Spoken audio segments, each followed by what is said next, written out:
red Solo cup. I fill you up. Let's have a party. Let's have a party. Love Mondays. Absolutely love Mondays. Yeah, I'm not even going to get into it. Let's just say I've had a lot better Monday than today. But there's beer. Pennsylvania Brewing Company's Overlook IPA. This is one of the ones from Gerry, Blue Thunder. And there is stuff at the bottom. IPA.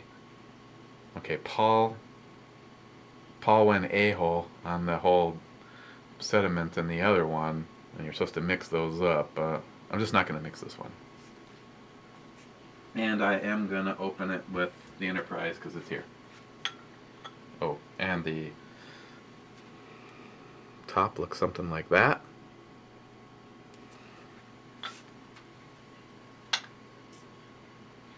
And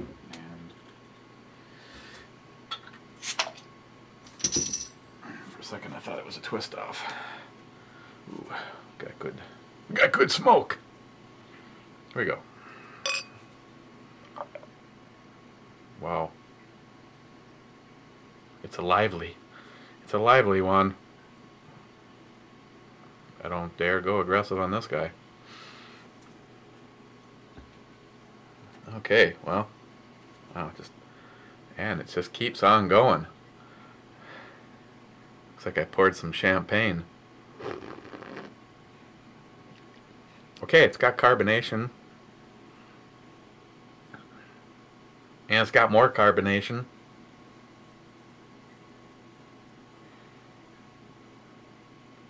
Look at that.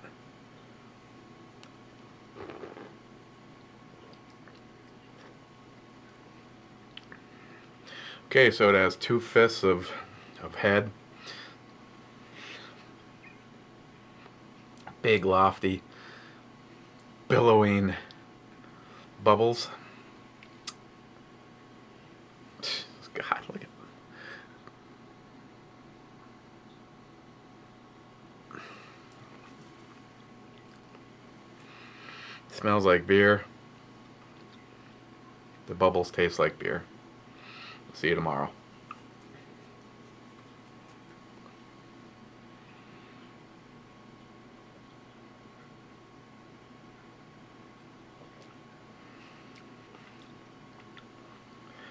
Well, your typical hoppy, dry bitterness.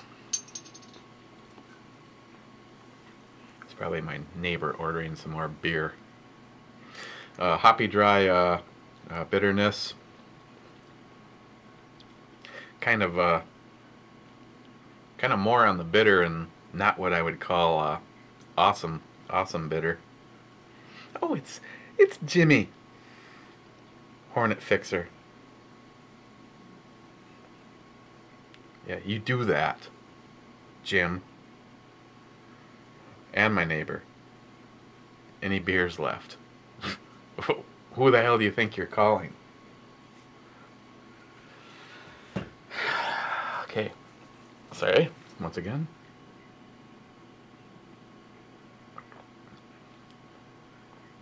Surprisingly, it doesn't feel like you're drinking a shook-up can of Coke. You get that pine, heavier on the grapefruit bitterness with a kind of a mixture of bread, which I actually like, and kind of an excessive kind of a bitterness. Not quite rusty pipe kind of stuff, but very I don't know, not really void of flavor, just kind of bitter, but right in there.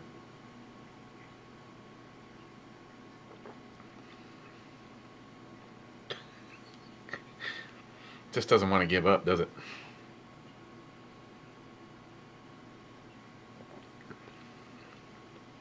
surprisingly, even though just towards the beginning and middle kind of has a kind of a dry bitterness there, it all actually ends, you know, kind of smooth, which is kind of surprising. You know, it's, I guess I'll take that. I don't mind that. I don't really like the ones that just end with just a ton of bitterness, and you walk around like after you're done drinking it going, wow, that was just bitter. This is not going to go successful. It's like a bubble elevator. Yeah, that part is not impressive.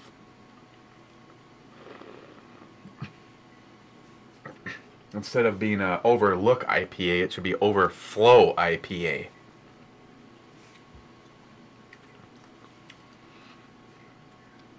Getting a little bit more of the sedimentation towards the bottom, and that little taste resulted in even a heavier bread. And you know me, I actually like that in the IPAs. A nice smooth bread-like finish is nice when they're in there. But this just, the middle kind of has almost a floral. I don't know, anybody has eaten a dandelion? I haven't ever. You know, a friend told me one time when they ate a dandelion, that kind of floral bitterness right there.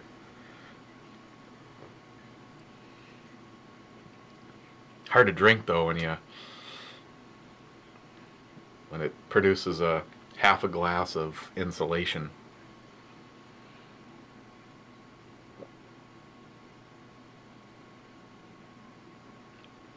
Got beer?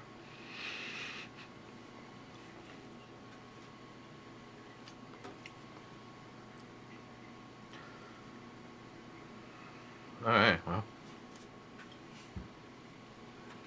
As far as an IPA goes, if you run across this, about the only thing I really say is its downside is that kind of floral bitterness. You know, for some reason, a dandelion is kind of not like the yellow flower part of it, but more like the petal. You know how they got that. It's kind of like that. It's not like nasty, like skunky or anything like that. If I went someplace and, now who am I kidding? Life is short. Why drink the shitty beer? And no, I don't mean that this is shitty. I'm just saying as far as IPA goes, I'd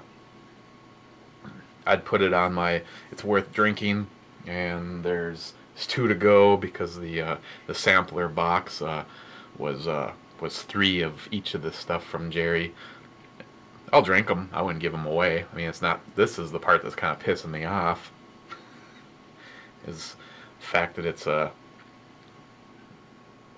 lacing bomb. We'll have to get Tardisius in here to take care of this shit.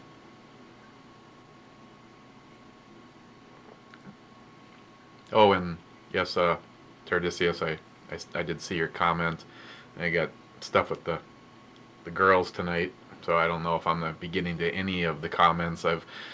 Believe it or not, I do go through and read everything, and it just takes so much less time just to read all your smart-ass comments and try to find the time to get back to them. But right now, so you guys are caught up and everybody else is not. The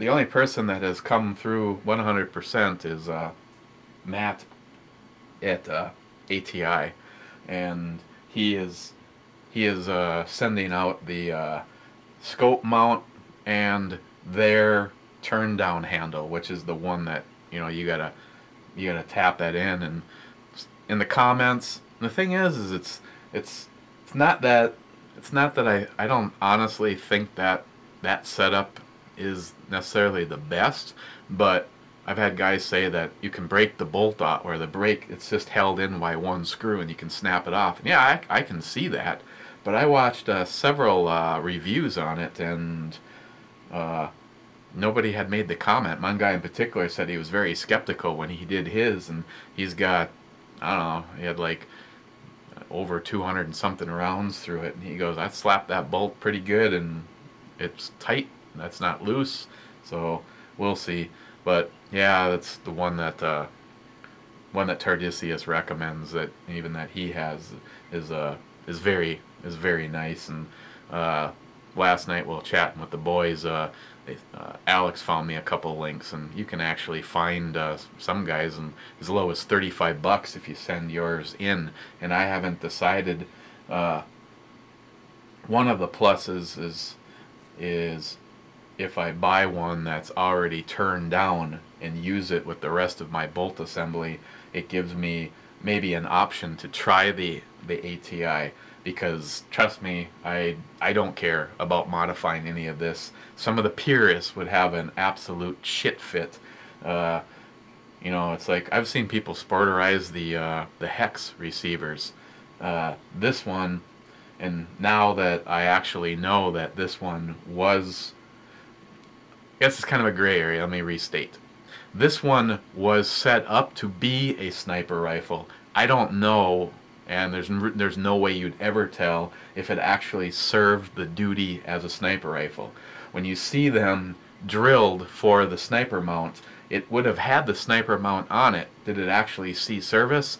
No idea. But why? And there wasn't anything special about these rifles that ended up as snipers. It's just that they, at the time that they were built, there was something about them in more inherently accurate than other ones in the production line. They were actually hand-picked to be turned into snipers. And this one was one of the ones that was hand-picked because it was drilled. It was drilled and tapped for that scope mount.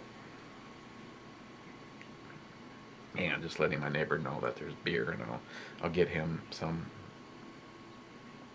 when I get around to it. Jim, I'll get back to you. Jim too.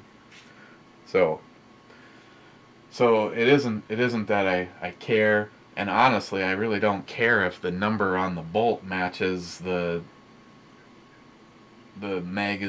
box magazine or any of that, as long as it's functions. As long as it functions as nicely as this one. This one's very smooth. But like I said, if I purchased a turn down bolt completed, that means I could still try the ATI one as far as an evaluation goes. Because I'd like to know. The only thing I might do different is, some people are like, oh, you absolutely have to have a drill press to do that part. Well, Iraqi veteran in their series, he basically, some of the tools that he used were definitely gunsmithing stuff. Yet some of the stuff, like for instance this, they put it in a vise and they drilled it. They drilled it with a handheld drill. There's no drill press involved. So that's probably what I do, unless my friend Rob, who has a machine shop, is going to be home and wouldn't mind. It's, you know, like a 18 minute drive from my house. If he's going to be home, I might run out and just do it then, because the one that makes it, the one that really matters to me is that scope mount. And again, ATI, I've seen like endless positive stuff, but then you get, you know, that one person that says, oh, his buddy is Quint Hold Zero. Well, I don't know what he did. Did he get it tapped right? So, you know, in a worst case scenario is you just have to retap it for a different scope mount, like the Rock Solid or something like that. And the bummer part would be is if the screws lined up or hit on the edge of the hole that was already there, then I'd have to have someone actually weld it shut, grind it off, and then retap it. But sorry, I digress. I'm really liking the way this turned out.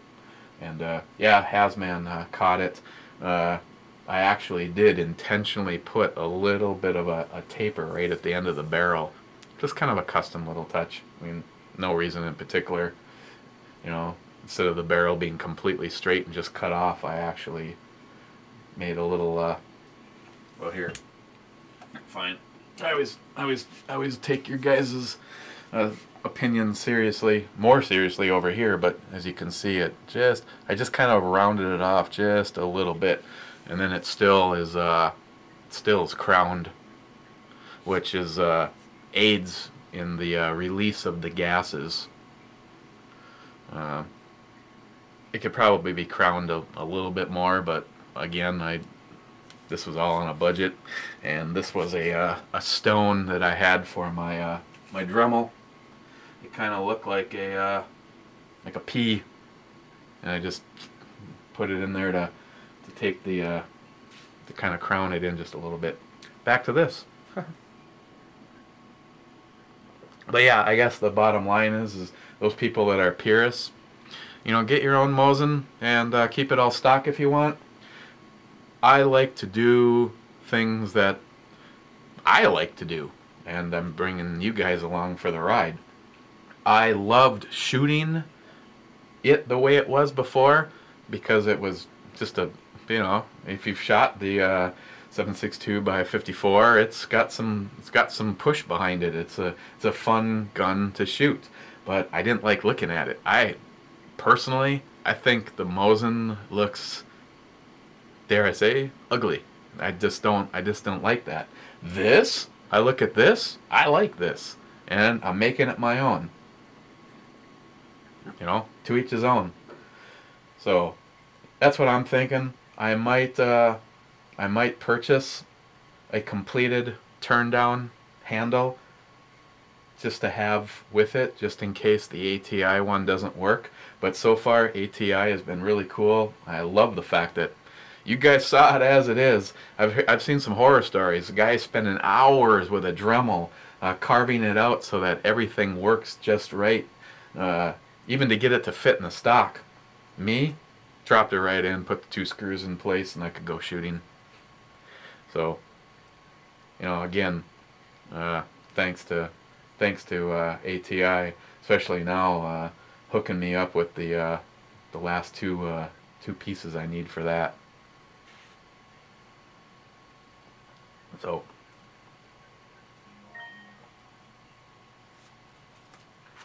oh, and you guys, if any of you we're not friends on my Facebook, not the eBomi one, but my actual personal one, Eric Bomi. Just so you guys know, if you haven't seen the posting, if you do Facebook, I am now one of the on the staff, one of the administrators for the Patriot Guild. Basically, like-minded thinkers.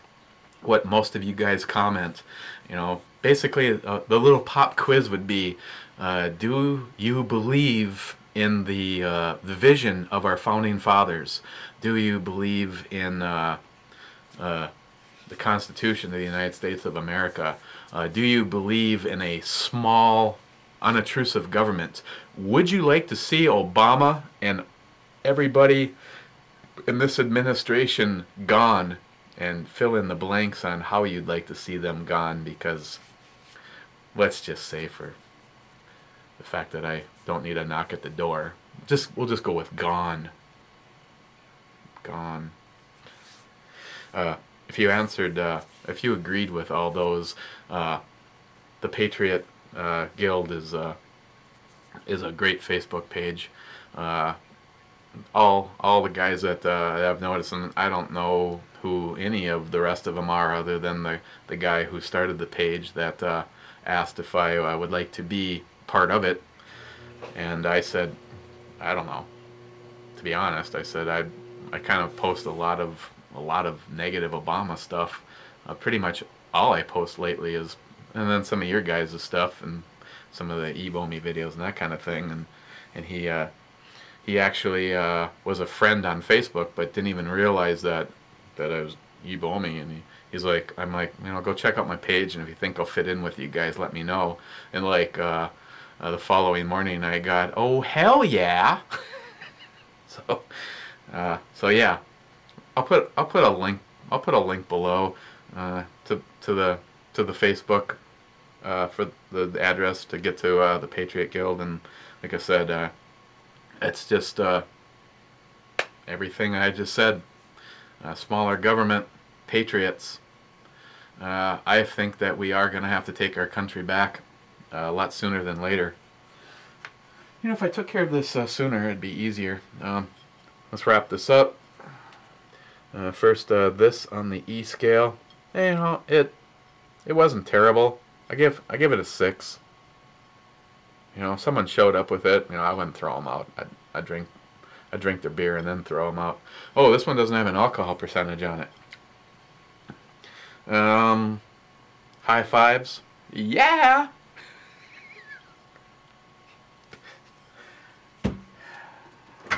And just to prove that one person wrong that said doesn't matter which beer I pick, you're just gonna do the yellow snow one after that one. Well, that was what, 20 something beers ago.